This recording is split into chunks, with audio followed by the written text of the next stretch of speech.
So, speaking about bracha, saying bracha is not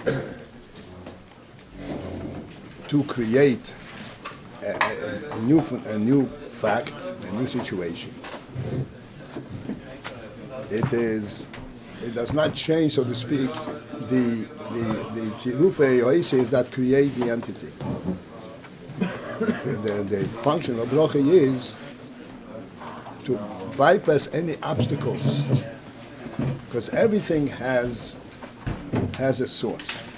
Everything that comes into being into the world does not begin at the world level.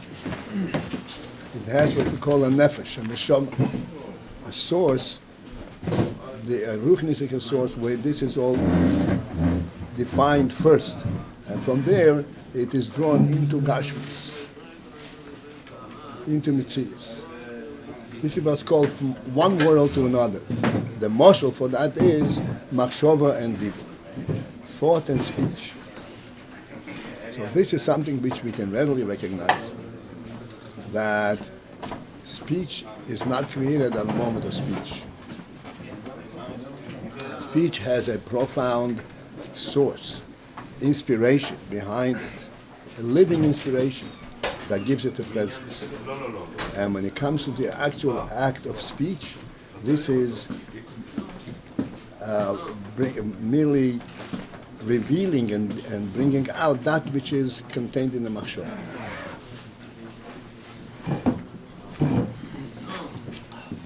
Now machshava, although this is the source for dibur,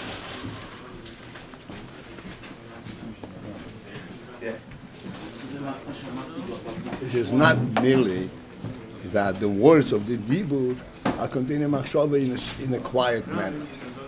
That is not the source. Hela means that it is on a stage, on a level that is higher than being recognized, than being felt. This is why it's not felt. This is why it is not in dibur yet. And in order to become in dibur, it has to go through a process. This is machshava with dibur. And the level where it is in machshava, it cannot directly be revealed the way it is in machshava. And there's a reason why we don't sense machshava externally. And the explanation for that is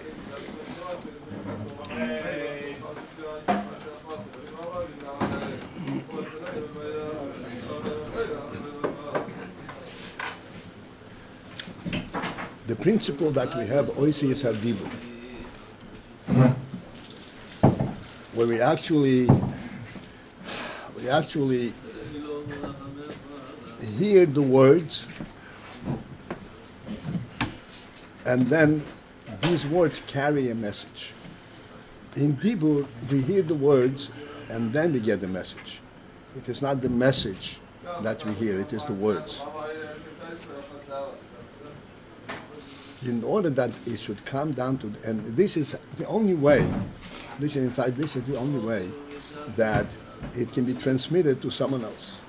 That which a person thinks to himself can only be transmitted to someone else if it is contained in a container that is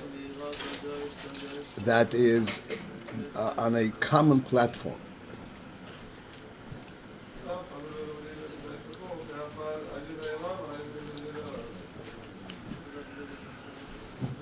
What does it mean, common platform?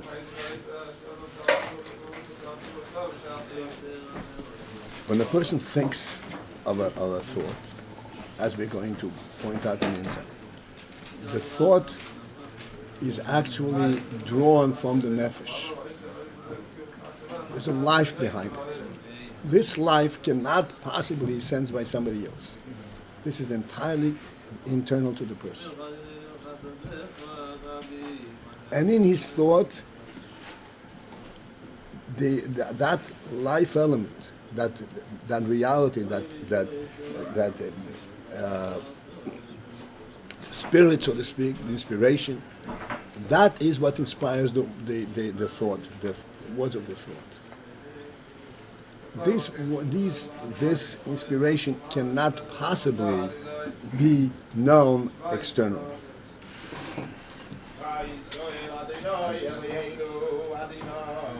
As we said, that in order to go to external, it has to come to a common platform.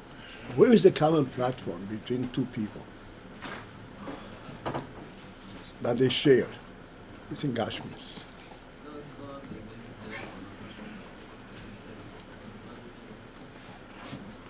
Gashmius per se does not have this thought, does not have this spirit, this inspiration. Therefore, in order to bring it down to the Gashmius, you have to first create this kind of oisiyos, sounds, Gashmius sounds that are pure Gashmius sounds. And then these sounds will somehow convey a thought by a combination of various oisiyos, a combination of various words. It conveys a certain thought. But it is the words that communicate. The words is where they connect. Two people can connect. At the level of nefesh, they cannot connect. Each nefesh, that is internal to the person.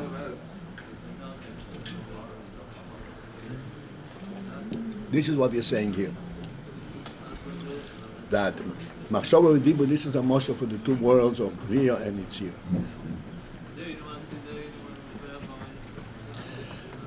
And the Rebbe says a very interesting inyan, which I said before that this is a little bit counterintuitive to what we think. And that is that we have to understand that the reason we cannot know what a person is thinking is not because of the secrecy of the thought, not because it's contained behind a wall, but because the thought is not something that can be known externally. It does not exist on an external platform. Where does it exist? Exclusively in his thought, and the reason it exists in his thought is because his thought is privy. Privy means it's connected to his nefesh. So in thought, he knows what the nefesh is, so to speak, telling him. This is thought. Except that there is the union, the way it is in nefesh, the koiches are nefesh directly, and then there is the way he becomes aware of it. That's a thought. But this is still being aware of it because the nefesh is showing it to him, not because he has a tangible presence. It has a tangible presence.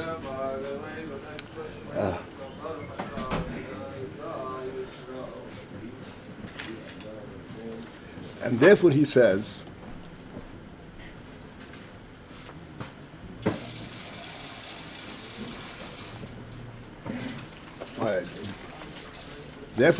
that the oisis hamachshava are oisius dakim, a very fine oisius. You can hardly sense that there are oisius there. They're intangible. And because they're oisius dakim, that's why they cannot be known externally.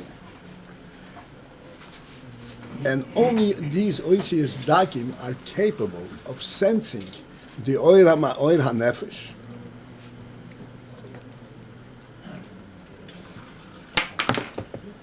The oir hanefesh, the oir of the nefesh, the light of the nefesh, light of the life force in the person, which is in the form of k'mei haseichel v'hamidus. And this oir hanefesh is made in the machshava, is sensed in the machshava through the oisius, because these oisius are so refined that they do not block the oir hanefesh.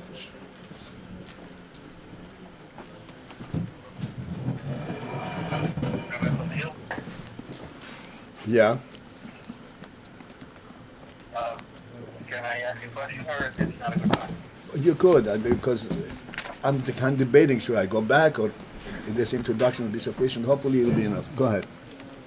Okay, so this may not be a good question for now anyway, but I think in the previous mimers, or maybe into this mimer, we learned that the shamas are all masulis, and that this is true not only as they're Lamala in their shirts, but even as they are down here.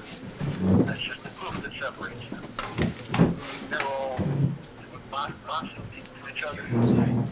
So what is it the goof that makes it possible for one person to essentially understand what the other's thoughts are? Yes. Because in fact is that the nefesh is mislabish in the goof, and it is contained in the goof, and you can only know, the nefesh can only know things that come to it through the goof, as we spoke many times. So why do we then, what does it mean to say that the shamas are still masilos even here lavasa? They're basically isolated from one another. No, their sense of the truth is the same. They all strive to the same thing. They all what? Strive to the same thing. That's what it means that they're masim even here lavasa. Right.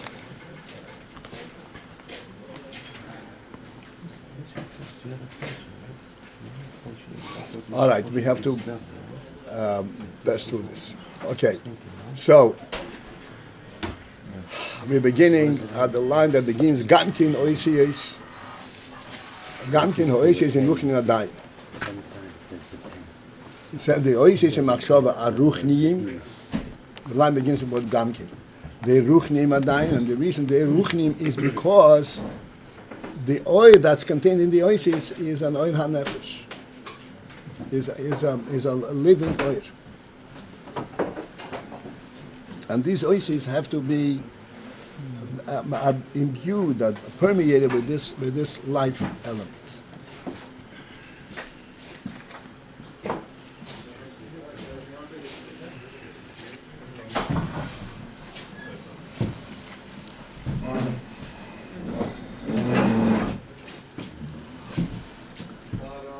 All right. Any further elaboration we'll have to leave for another time. B'dugma kozois hu boil mabriya. Where are we? Here. Gamken.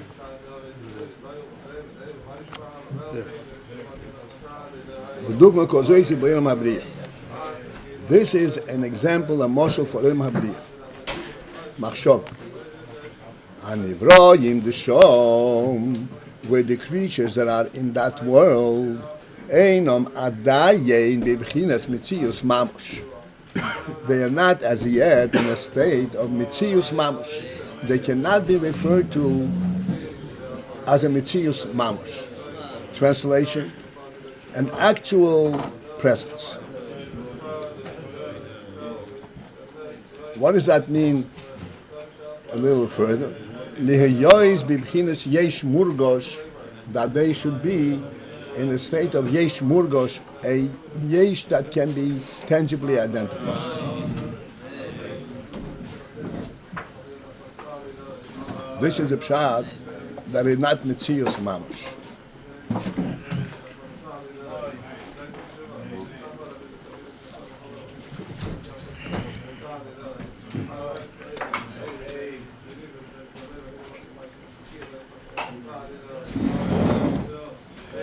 The principle of Metzius Mamash we discussed many times. The one thing that we have to remember in order to be able to relate these words is that essentially everything comes from godliness. That is the only source for everything. Godliness is both a presence, an absolute presence, and yet it is such a presence that cannot possibly be identified, be known.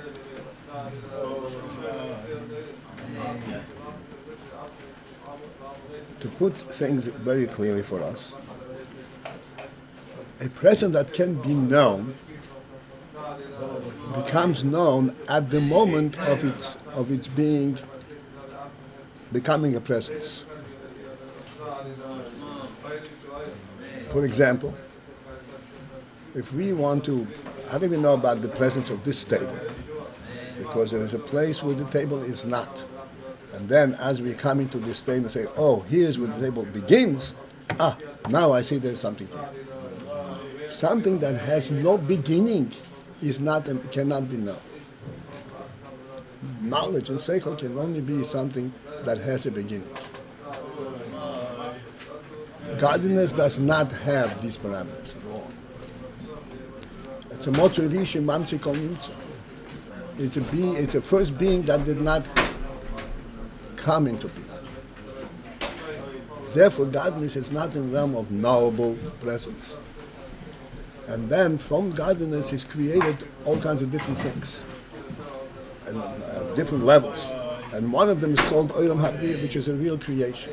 This Olam HaBriyah is, while it is a creation, briyah, and it is not a Metzius Mamash, meaning that you do not sense there that it's coming into being. Its tangibility. Its presence is not due to this transition from not being into being.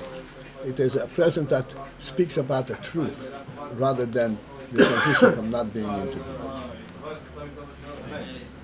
This is why it is not a real Metzius.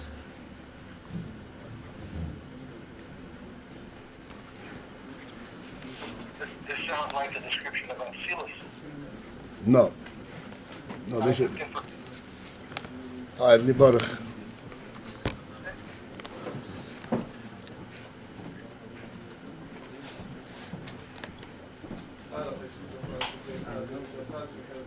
Okay.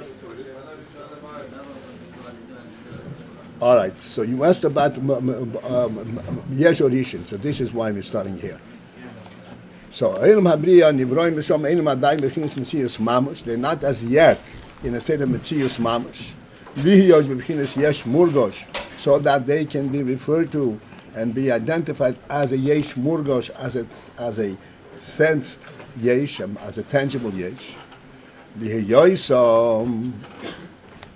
Why are they not a Yesh Murgosh? Lihiyosom. Okay, this is an extremely subtle image.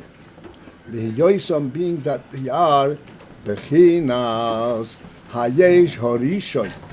They represent the Yesh Horishon, the first presence, the first Yesh, Shin his Hava that came to be. The first Yesh. And therefore being that there is the Yesh Horishon, Einay Adayim B'Bchinas Yesh. They're not yet in that quality, in that category of being a Yesh. This Indian that they are Yesh Horishon, we'll discuss in a minute. But for one simple point is the Yesh Horishon Yishav is the very first being that came into being. Therefore, that is Bechinas Yesh. Bechinas Yesh means something that is known in contrast, by contrast. This is not something known by contrast. It's just there. Yesh Horishon. this just there is not a real yesh.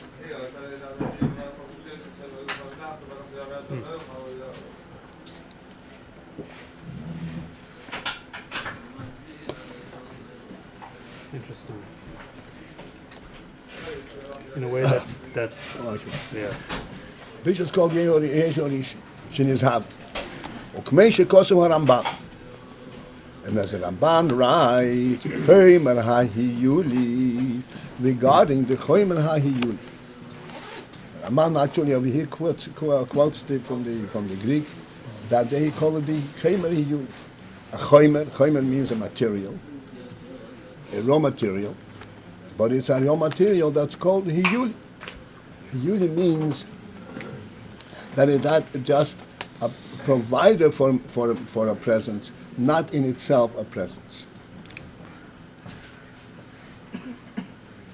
Shehu chomer horishen.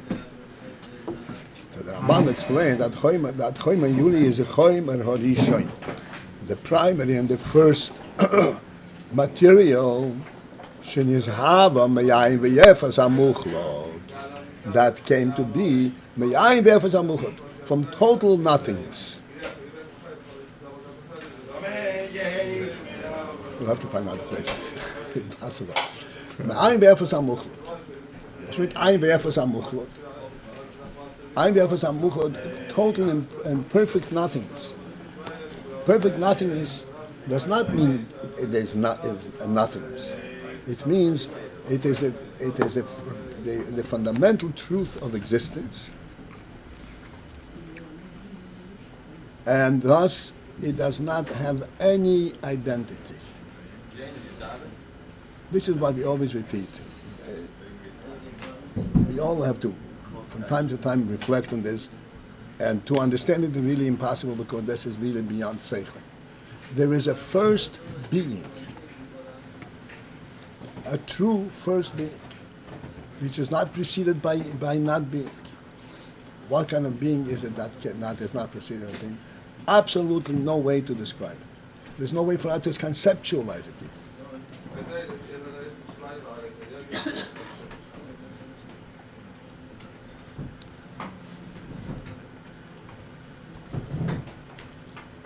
The only way that we can actually, so to speak, refer to it is saying that this is a being that is not dependent on the presence. Present and not present is identical for it. It is a being of truth itself, and that being does not measured by its tangibility, and by its identifiable presence. So this is what he says. There is ayin v'yefes hamuchlot. There is total and perfect nothingness, non-existence. This total and perfect nothingness is not nothing. It's not non-existent. This is the first truth. This is the primary truth of all existence. This is our, for the sake of our little minds, this is our question which we have to ask ourselves. What is the beginning of everything? Being or not being?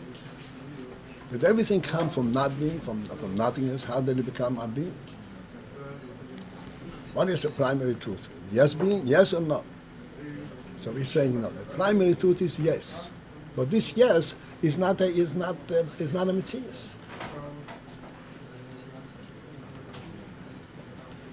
The truth of being is not based on its identifiable presence.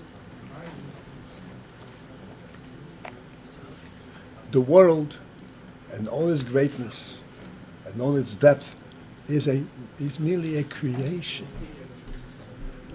that was voluntarily created by the first break.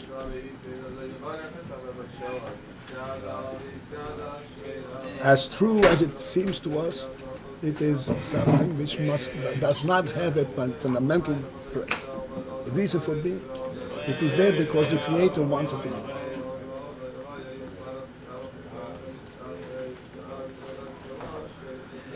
This is why we always say, to understand the world, we have to know that there is a creator who had set a certain purpose for the world, and that gives the world a presence.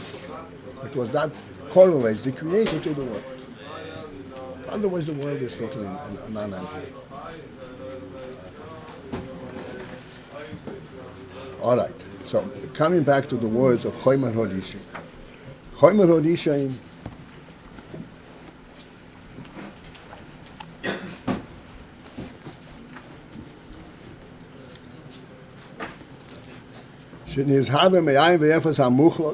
that came to be for Ayin Be'efes HaMuchlut. What does it mean? And then he says, AyinBase Shum Tzura Adayin, and it does not have any form.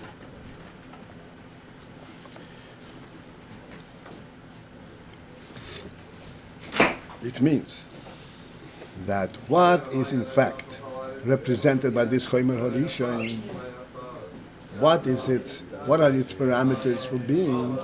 Not any kind of a specific message, like a tzura, to represent a certain message. No.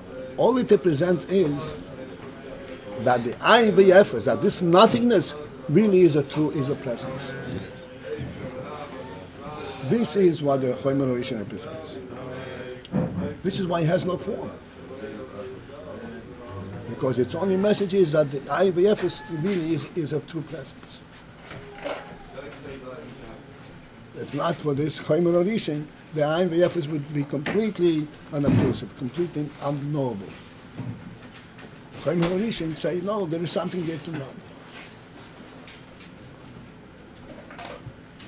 And therefore, this is said to AyinBase Tzura Adayin. It does not, as yet, have a tzura. A tzura means it would have some kind of a contrasting purpose. What is the message here? There is no message. The message is that this is Ayin V'Yefes, and this Chomer represents the Ayin V'Yefes in a present state. So there are no identifiable creatures at this stage? That's correct.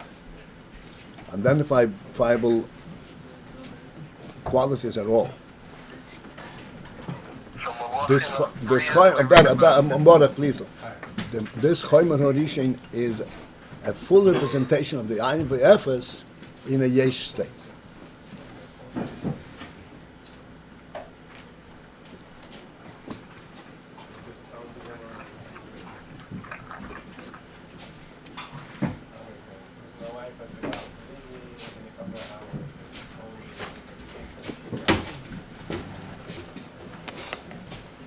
When we say, in our case, when we say chomer, material, we immediately say, what kind of material? What can you make of it? That Chomer Horishain is just a reflection of Ayin V'Yefes. Does not have an answer to the question what you can make of it. But it does make a statement that it's there. It doesn't mean not it's there. That the Ayin V'Yefes is there.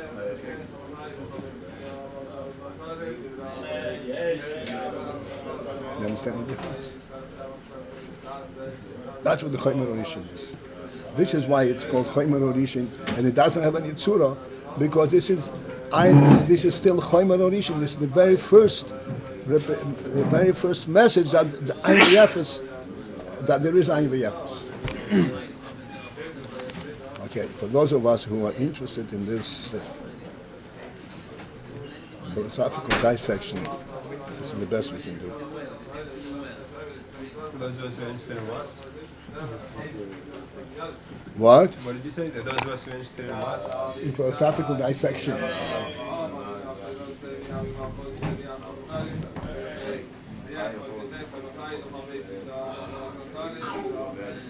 שאין בית צורה, החיים הראשון שאין בית צורה.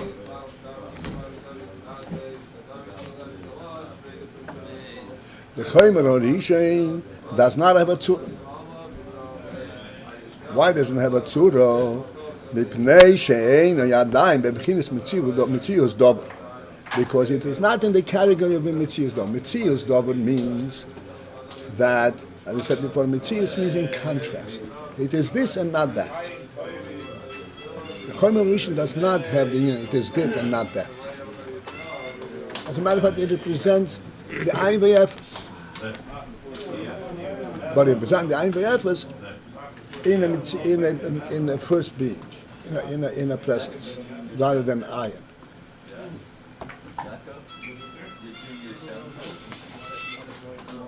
If any one of you is trying to picture and to formulate the idea, so please don't. So we can stay in the same world, okay? There is no such thing. You cannot conceptualize it.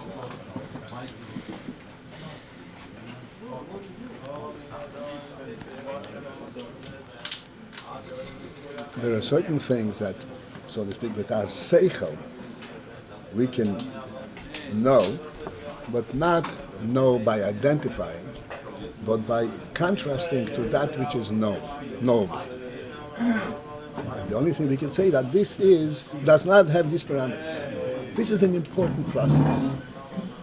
What this does for us is put our little world in play, in perspective. We look at our world and say, oh, it's extremely real. Why you say this world was a time it wasn't there, it was created? It's so real. We begin to examine what's so real about the world. We find that the reality of it is because of its limitations. Because of the contrast. This is here and this is not here. So it's not really reality, what's called Motzui Rishain. It's a primary being. It doesn't have primary being message at all. So therefore, this method, this process, where we are digging in, you have to remember that the Greek philosophers went this deep. And they went this deep with their seichel. They didn't have the godly perspective, but nevertheless they went this deep to the extent that they're being quoted in Sifrat Torah. The Zohar speaks about that. And how did they go there? Because they focused in and saying, what makes me see this? Not just the fact I see it. What makes me see it? And then he came to see, actually, what makes me see this is not an absolute truth. There is something beyond it. And then they came to identify things that I would not see. That's more true than that which I do see. How do I identify with that which I cannot see? That I call Chomer Rishon. Ayin. But it is extremely important for us to understand. Practically speaking, it makes no difference. Practically speaking, we're only interested in things which we can touch, identify, and know what to do with it. But in order to know and understand the world, existence, reality, in order to sense our own neshama, what our neshama thinks about, not what our goof can relate to. The neshama knows a completely different truth than what we know in the Gashmis. In Gashmis we know, as we said, by contrast. The neshama does not know things by contrast. The neshama knows things because the neshama is a godly truth. And the neshama knows that truth exists because truth is truth, not because of contrast, not because of its experience. That's why in the neshama, like you say, in the neshama we have koiches from the neshama that are superior to our koiches. We have koiches, and there is chokhmah, and there is emunah, and there is beyond that. There is rotzen and noinik, which is completely beyond anything that we can possibly identify. And yet it's all coming from our neshama.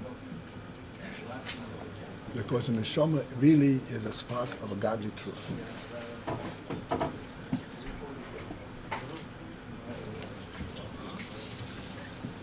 And this is what is in our group. This is what is machaya us, and this is what we employ in our understanding the truth. Torah in Yiddishkeit.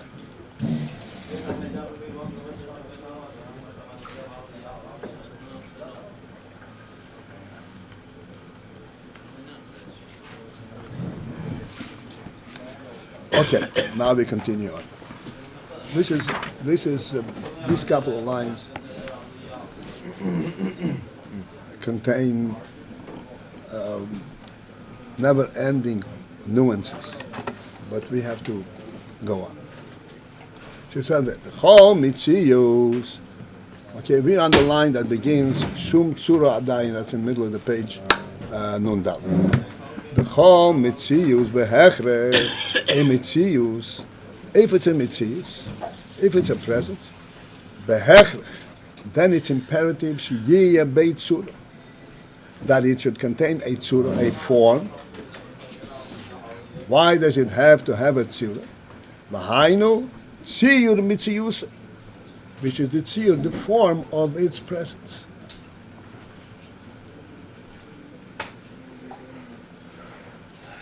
To put this in our terminology, why does it have to have a tziyur mitziyus? Because a mitziyus means it was intentionally brought into being. That's a mitziyus. It's intentionally brought into mitziyus, then therefore there is a tziyur. What was brought into being? What was intended with it? Something that exists on its own doesn't have a tziyur.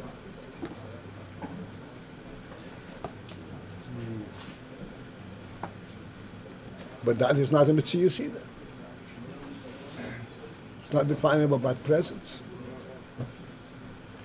Mitziyus, as we said before, is something that can be contrasted with non-mitziyus. Something that exists on its own cannot be contrasted with non-mitziyus. Because its mitziyus, its presence is not dependent on contrast.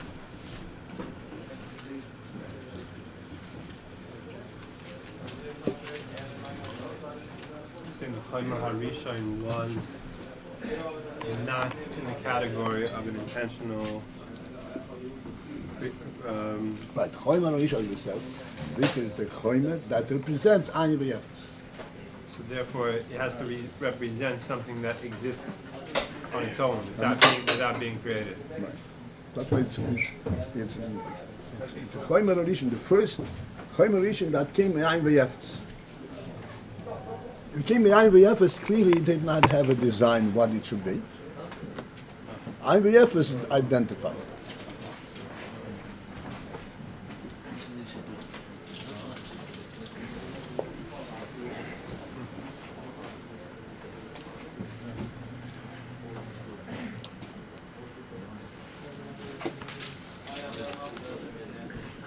How is it not elokus? Excuse me? How is it, Speak Spanish. how is it not elokus? It is elokus. No. And why? Everything is It is. elokus. Everything is elokus.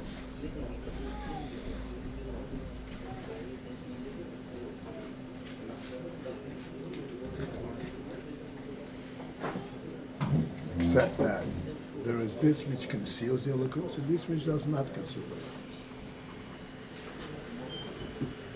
Chaimer HaRishon is not yet a mitzvah.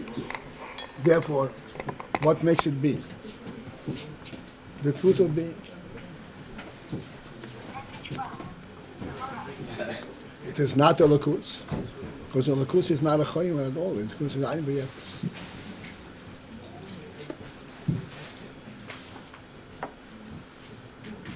But you said now that everything is elokus, and you say it's not elokus because is AyinBase. Because what? Because you said everything is elokus, then you said the Chaimer is not elokus because it's AyinBase. So Elokus is AyinBase. When you ask the question, why is it not a elokus?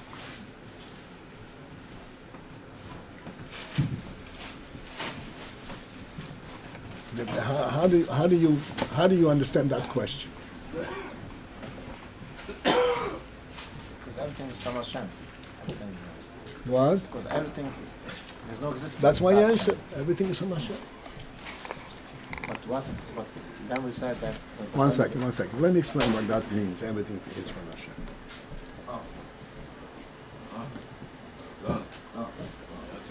This means is that if you're really focusing into anything that exists and say, what does its existence represent? How come it's here? All the way, if you dig deep and down, you'll find only one answer. Because Hashem wants it to be. This is why it's here.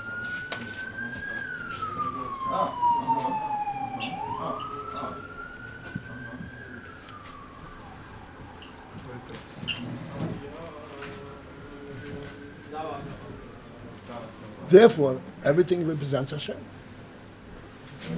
Doesn't represent. But if you look at it more from a relative level perspective, what is this cup? This cup is a cup to drink.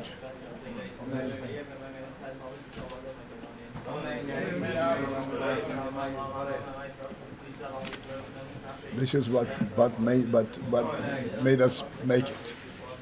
But that's relative, within relative existence.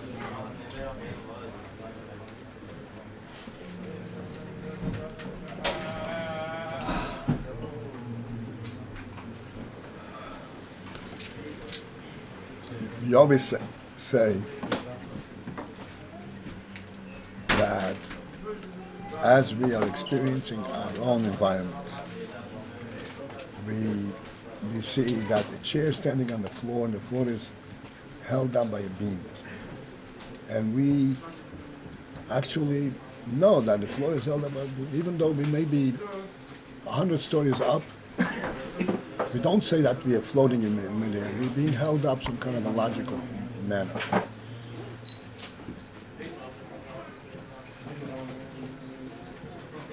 We should ask ourselves a question, point blank. What gives you the sense of confidence to walk around on the 100th floor? The beams that are supporting it?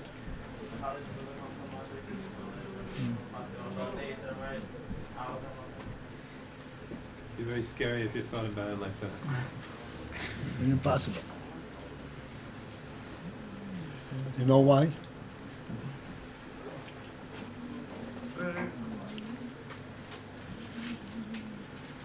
Let us step back a moment. Something that we have lately been discussing. That when you walk up the street, you walk up Kingston Avenue, a cat is running up Kingston Avenue. Are you doing exactly the same thing, or are you doing two different things? Yesterday's Hayom Yom. Says at the end that the person is walking on the street and he's not thinking about That's right. an animal. All right, that's right. But the experience itself is a totally different experience. This is why a human being is mechuyev to think, because he's in a different environment completely. Please understand, the cat is walking on a narrow path, on the path that it needs to walk from this place to this place. That's it. Human being never walks on a narrow path. He walks on the entire earth, all the time. This narrow path that he's walking, this Kingston Avenue, to him is just one area from the earth that he chooses to walk. He's walking on the earth, he's not walking on Kingston Avenue. I pointed out lately an interesting phenomenon, that a human being to walk on a tightrope is very, very challenging. Not even a tightrope, but on a narrow plank. It's very challenging, very difficult. And a cat can walk nothing. On top of you watch it walk on the thin wires, on the electric wires, like there was no tomorrow. Not a single concern.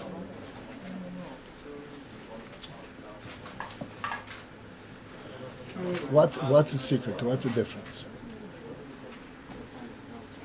The difference is very simple. the cat is walking on the wire, it's always walking on a wire. It's not aware of anything bigger. Whatever it is, it's walking on a narrow plane. Doesn't have a broad perspective of what I'm stepping on. A human being is stepping on reality. When you give him a narrow wire, narrow plane, and it doesn't sense how this is connected to it, yes, it's very challenging. There's to really balance on it.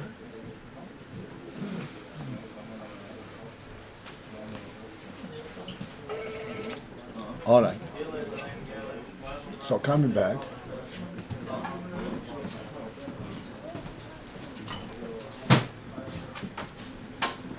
So a person, as we said, is always aware of the entire reality. And therefore, when he is walking, standing over here on the floor, and the floor is supported by the beams, this is all logic. This is not what's supporting him. The beam is supported by the wall, and the wall is supported by the foundation. None of it. He is always working on what? The foundation is grounded into the ground. The ground is the godly support that he trusts, that he relies on.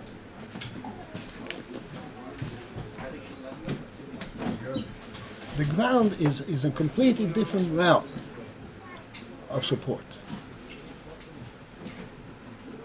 And I want to keep, because in their logic, in the science, they began to put the ground also in a supporting in a supported environment. You have to understand, the ground is there where God put it. If you want to understand where God put it, where it is, you have to understand it from God's perspective. Completely different, not from a worldly perspective. From a worldly perspective, if you understand things that are built on top of the ground, that's all you can know. But if you want to understand how the ground is balanced among all the various planets and all that you have to understand what God plans, because the reality is the godly reality, not the world reality. So when we are walking on the 100th floor, we're not being supported by the beams and the floors. We're supported by godly earth creation.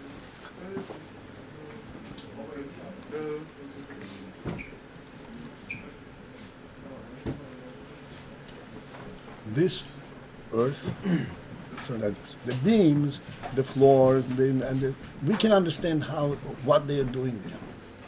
This is within our grasp. We put it in so that this will hold it on. The earth, what the earth is doing here, we have no inkling whatsoever. This is where our connection to God Himself comes in. No, I'm saying on the earth because God is supporting me through the earth. This is why when you work on the earth, you better think about Torah. What else? By what other right are you trading on the earth? What do you think, the earth is a being? The earth is a God reality. This is what Ayin Yom is saying. And the earth is sensitive to it and says, you bullach. right, are you walking on me? Who do you think you are? Could you get yourself a couple of beams and walk on them? What are you walking on me for?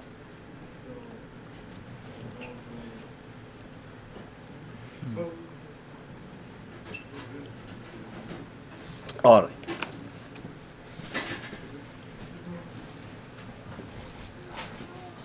This is called Yesh and Ayin V'Yefes. This is called truth, and that's the Yesh, Metzius Yesh. Metzius Yesh is something which is identifiable within worldly programs.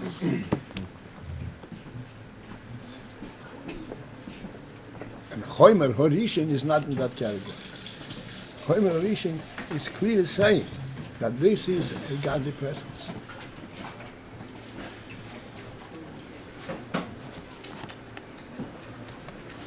But if we were to think about the earth, the way that you explained it, as a godly presence, that would that would fall into the category of a yesh, or that would fall into the category of like not looking as a Messiah.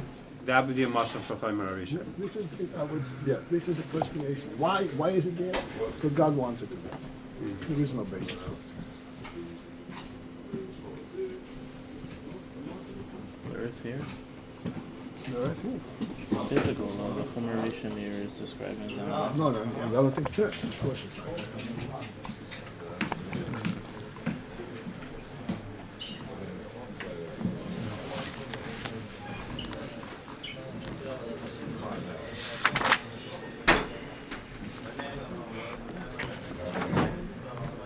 Just like a Chaymer Arisha, if you want to examine, what does it stand for? We say it stands for the Ayin Be'efes HaMuchut. The same thing when you talk about our earth, our world, what does it stand for? It stands for Ayin Be'efes HaMuchut. Godly will. Even though we have measures and so forth. But that's what it is. A man in his right mind will refer to it that way.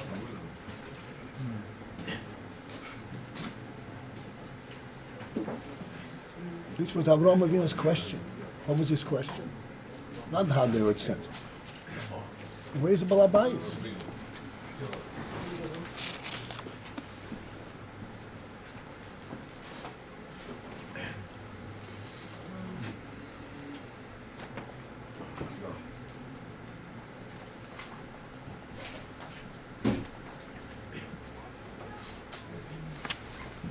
All right, let's continue. Chol mitzius behechrach sheyesh yetzirah, and mitzius behechrach it's imperative it has a yetzirah. The hainu tziyur mitziusa, which is the tziyur that brought it into existence. The choymer horishoin, the very first choymer, material so to speak. Shein by tzura, which does not have a tzura, who mipnei shein yadayim b'chinas mitzius dov. The reason that this choymer does not have a yetzirah is because ain't b'chinas mitzius davar. The word b'chinas we've explained many times. It's a presence, but it's not it doesn't stand to represent something. Mitzius davar. That's not in its a level of being.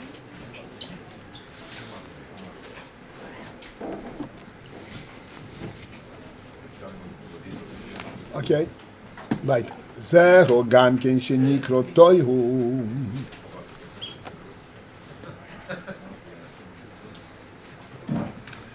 This is why also this Chaymer Arisha is called toihu. Toihu means, as you said, dover shemetahve b'nayod, something that perplexes human beings. Why does it perplex human beings? Because he cannot be qualified with a name. Because a name can apply only to something that has a tzir. Basically, they cannot qualify by name, and therefore it's called metahara. Metahara, it perplexes human beings. The Inyan Hashem, for the Inyan of a name, who shemetayr is adob. The name describes the thing. That's the function of a name that grasps and encompasses the Inyan and refers to it by name.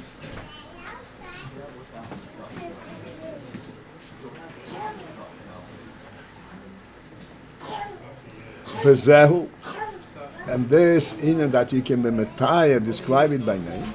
That is only true when there is a tzura, there is a form and a toyar, a description, a describable quality in this image.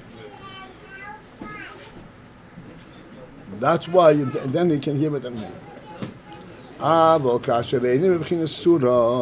But when it is not in the category of a tzura, there it is not shaykh at all. The whole principle of Lataya describing it is not applicable.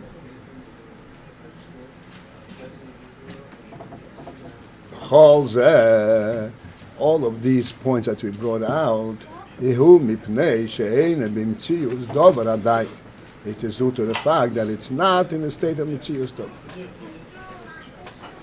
In other words, ein mitzius dover adai means it did not come to represent a mitzius. It came to represent ayin v'yefes, like we said before.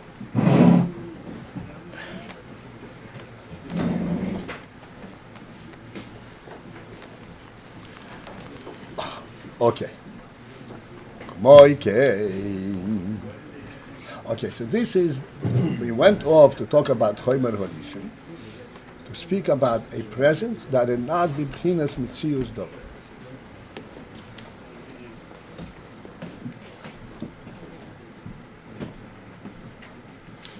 Now, going back to Olam HaBriyah. Ken Yuvan ben Nivroim. The similar Indian will be understood when we talk about Nivroim, actual creatures. But such Nivroim she'ein b'chinas mitzius adayim, that are not as yet in the state of mitzius.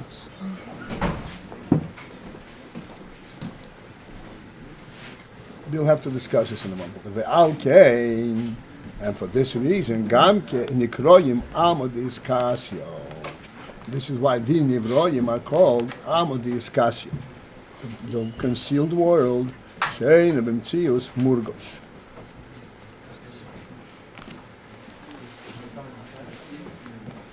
Amodis kasyo means that it's not mtzius murgosh. It is not in a tangible state, and a sensible, sensitive, identifiable mitzius. So even though it's nivroim, but they're not mitzius murgosh. Okay, so this is a little fine. Let's make nivroim that are not mitzius murgosh. So for this we originally had the moshel of machshov, and the Olam HaBriyah is actually referred to as Olam HaMachshov. Machshov and Dibur Umaisa is Olam HaBriyah, and then yetzirah and asiyah.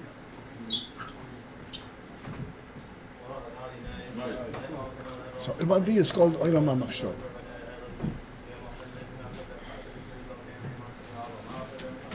But this we said before, we discussed machshov. What is machshava? Machshava is both. On the one hand, it's what we said, it's an oilam, it's a world, and yet it is not mitzius in amitzius.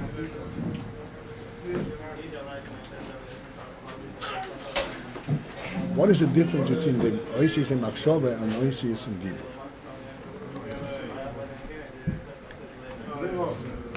From what we've discussed here, we can focus in and identify certain significant differences. In dibur, when you speak, yes, you think of the Ayin that you want to say, but you think of the Ayin that you want to say. You think of how to say it. That's what you're thinking, and that's why dibur is a mitzvah. Except this dibur is so formed that you also convey a message. But the message is something that comes as a result of the dibur. You're not saying the seichel, you're saying the words. And you have to think of the words that you're saying. You have to find the proper phraseology. That's a dibur. In machshava, you also have oasis, but it's a completely different process. In machshava, you do not think of how to think of something. You think of what you're thinking. Of the sichel, of the oil hanefesh. That's what you're machshava. Even though there are oasis, but these oasis are non-presence. They're not b'chinas mitzius dover. They're not tangible. You say, what are you thinking? Tell me what you're thinking. I can't.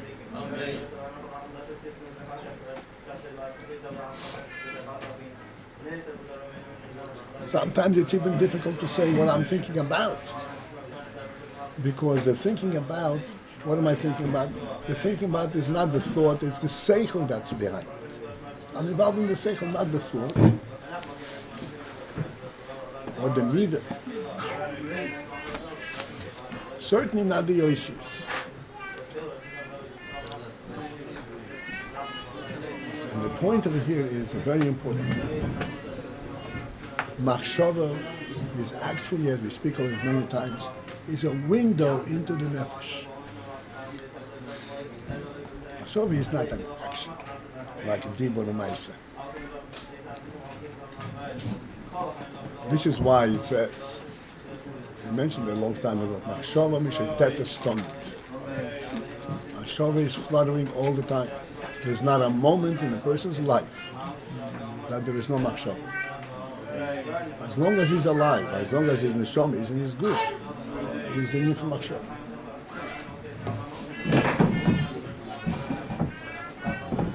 Because this is the means by which the neshama makes itself known to the good.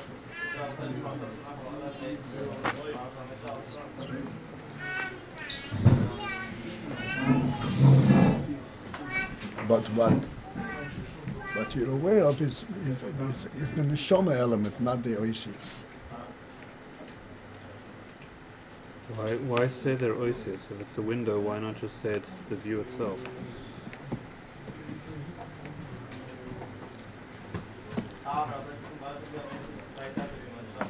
Go ahead, you answer. I think we had because What's a already. window? What's a window? It's a view. It's a limited view of the actual scene. Window, you can go from window to window to window. The perspective shows already on oisius. No, just the fact that you see it is already another reality. The thought never is dealing with the reality itself. It's always like through the window. Let's say. Yes. Oh. You're standing outside and looking in.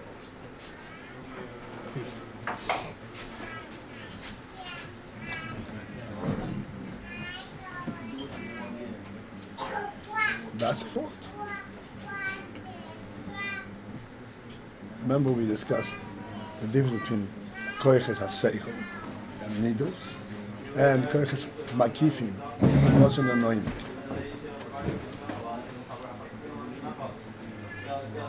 The difference is very clear, right? You can standing outside and looking inside, and you're actually observing everything, but you're observing everything.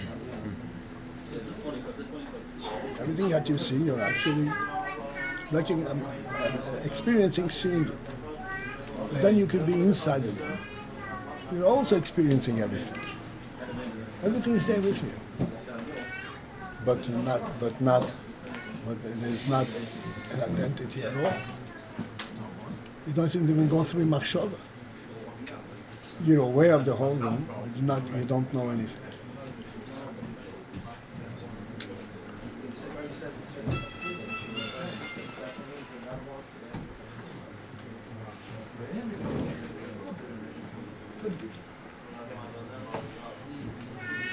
Where is this that you're aware of the whole room and you don't know anything? That's in Kodex Makifi.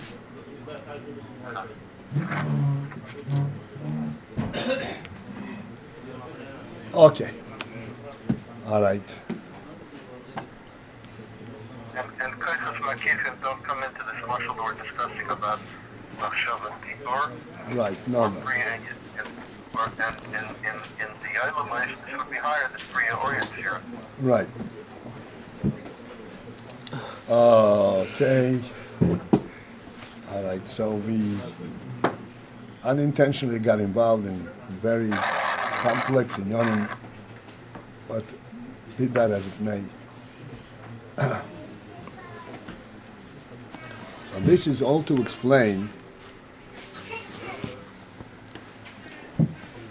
the union of the difference between the higher world and the lower world, between Machshava and Dibur. Even though this is the higher world from which the lower world comes. But there is a great, great gap between them. That at its higher state, it cannot be known. It isn't that you don't know it because you haven't reached it. It cannot be known. It doesn't have a presence. This is why, coming back to the year that we're discussing, this is why there is bracha. A bracha, you're drawing from an pre-existent state. What's so difficult about it? The answer is, it is a pre-existent state, but it's not in a state of existence. In order to draw, it's almost like bringing it into mitzvahs from non-mitzvahs.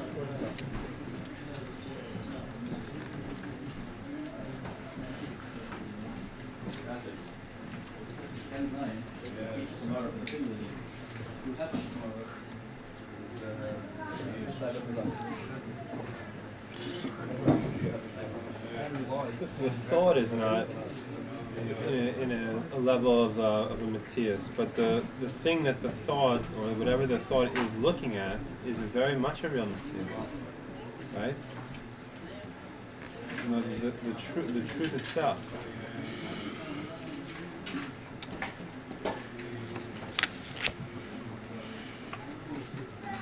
Your ability. To remain on this call, press 1.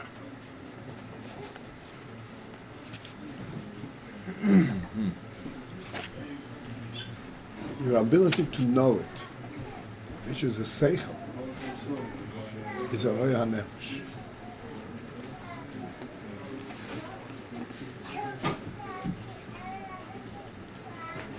Again, we know not by contrast, like we know because we have a living nefesh, we have a seichel to know. That is not a metzius.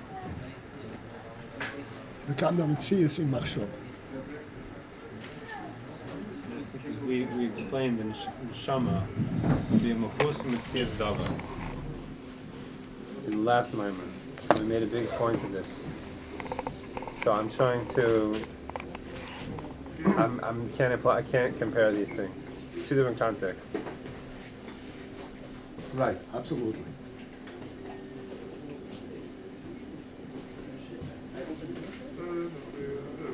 It's an entire different environment. But we do. The Eibishter is that. One second. The earth is a metzius though. You just not finished saying that it's not metzius. Depends on which level you're talking It's a about. different category. Different level.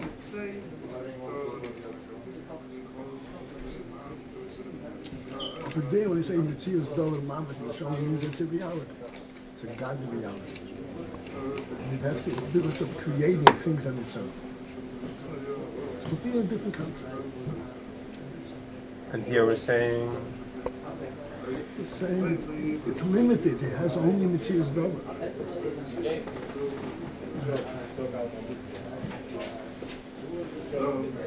This is why following terminology, which is the secular logic, is so faulty to begin with. You have to know what you're talking about.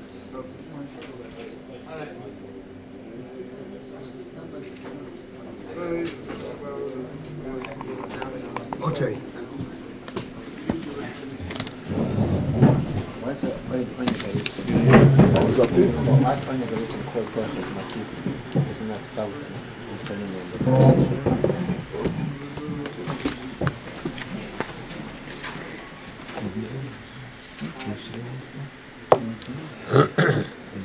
Kodesh Makif means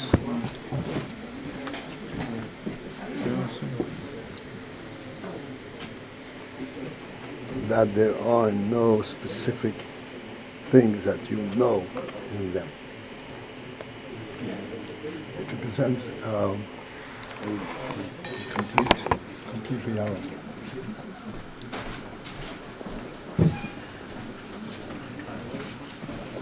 It's not about the shear.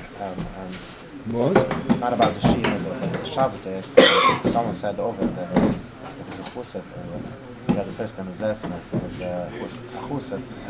His name, the last name was Zesmer. It was Zalman Zesmer? Zalman Zesmer. It was a chusset of the Rebbe, Mittler Rebbe. They said over the story that One said in a Mamre that there was no Chedushim. Dat wil zijn te Kiddush. The time was Makti. I would send them to Sadi. And they said over that Groinu, the Mishpiyah, was masbid that the Mamre is not about knowledge, it's about bringing down the Gettlichkeit in the world.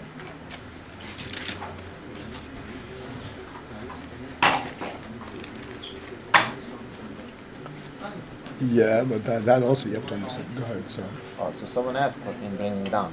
The Rebbe brought it down that time, so it must be there's some kind of chiddush now. That was someone who asked. No, I'm surprised nobody explained what it means like this.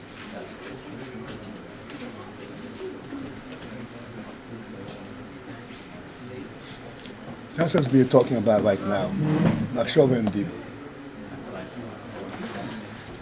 Machshava and Dibur, say, oh, bring it down from Machshava and Dibur. If you realize that you bring it down from Machshava and Dibur, it's always a Chiddush. Because you bring it from a state where it's not knowable into a known state.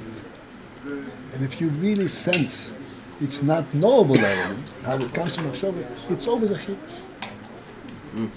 Even if it's the same thing like yesterday I knew it and if you know it today because yesterday you knew it, so you don't see it coming from Machshava. but let's say I have the same experience like yesterday. Okay, so you didn't go there. No, I have the same experience. Yesterday was I saw how it come from Machshava to Dibur, and the same experience, the exact same I have today. Is it called? It's a Chiddush. It's a Chiddush, even if it's the same thing. If what it happened comes yesterday. may Ayin Liyesh, is always a Chiddush. But that was he was asking. It has to add something because it's not just repeating the same process. It was yesterday. It happens today. Okay, so maybe that's what they were saying. Yes. That in terms of knowledge, I knew it yesterday, but the experience of seeing it today is not the same as yesterday. It's coming totally novel. Yeah, but the question is that the Mittler Rebbe meant something different now than he meant before, because if not, he wouldn't just do the same thing, the same experience over.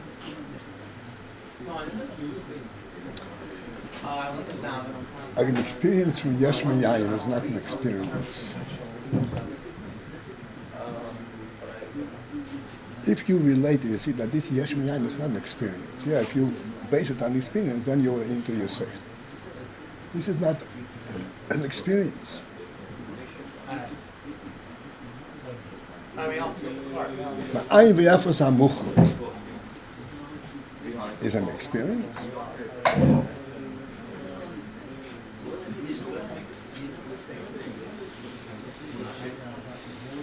If you take it as an experience, you're not relating to the Ayin B'Yafos HaMuchot. And how do you have to take it? You have to take it by relating to the Ayin B'Yafos HaMuchot. Let's put it this way.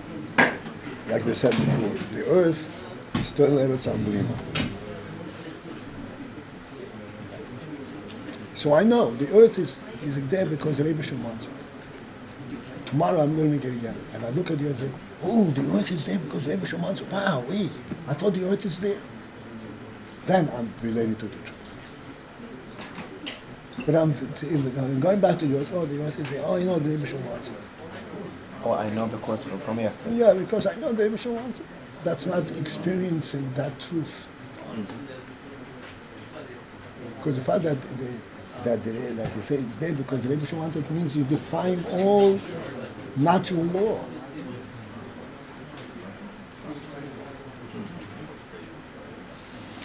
You have to live it over. You have to relate to the truth of it. Possible to be. Let me explain to you. I don't know if you're familiar with this. Some people, I find out that people say, I know science from this class.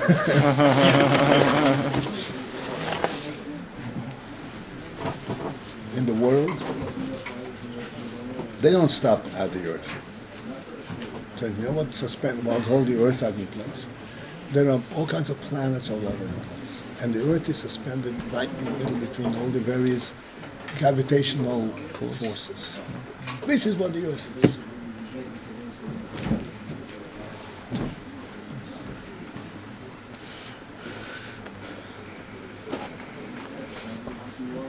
And you know something? It may be correctly describing the place of the earth.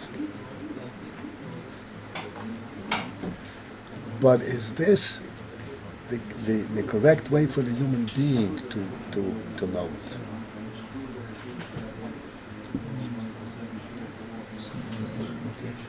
The Torah says, "Anochi barasi oretz, anochi asisi oretz, v'odam Allah barasi," which means I created the earth, and I made the earth, and I put the Adam, human being, on the earth. What does this mean? It means like this. If the human being, we always say, what is seichel? Is seichel just a wild goose chase? Seichel is something which is a derivative of nefesh or Adar. It's a living thing. What triggers the question in seichel?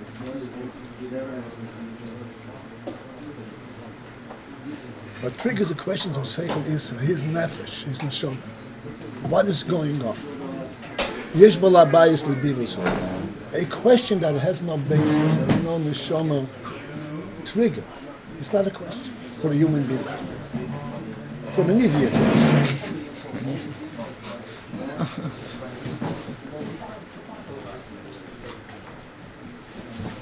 A human being is here on earth.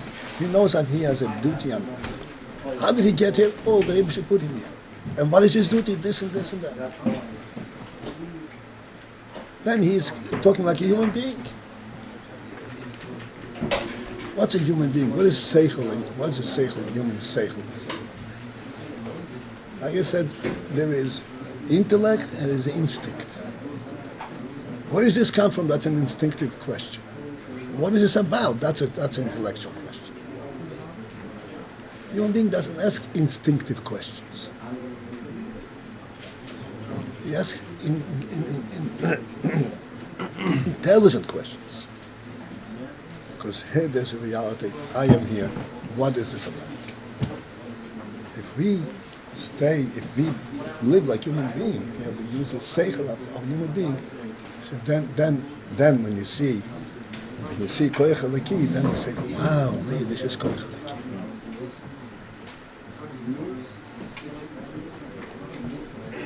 This doesn't have, koich halaki means it doesn't have to be here. It is a godly decision want to be here.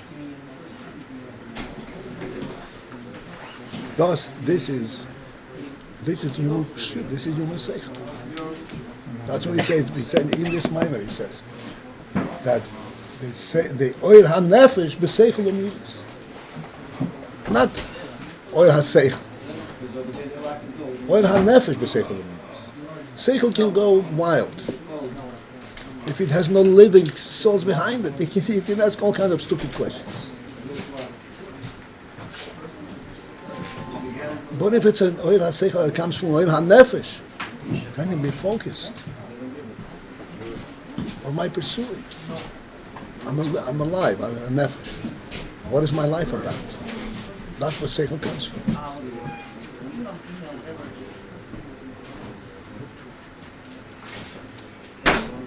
What do you think, scientists? No, I hear. Look, I want to say to Rav 2 points. One has to do back to science. The first thing I'll say like this. During this year, the Rav said it's a section of philosophy. To the contrary, it's a whole week raising the etching. For example, I'll do a mashal on Shabbos. Somebody came over to me, and someone was out of awareness, but he had a question. He said, in the Pasha, it looks like Moshe doesn't trust the Eibishter. Because the Eibishter promised him, Ah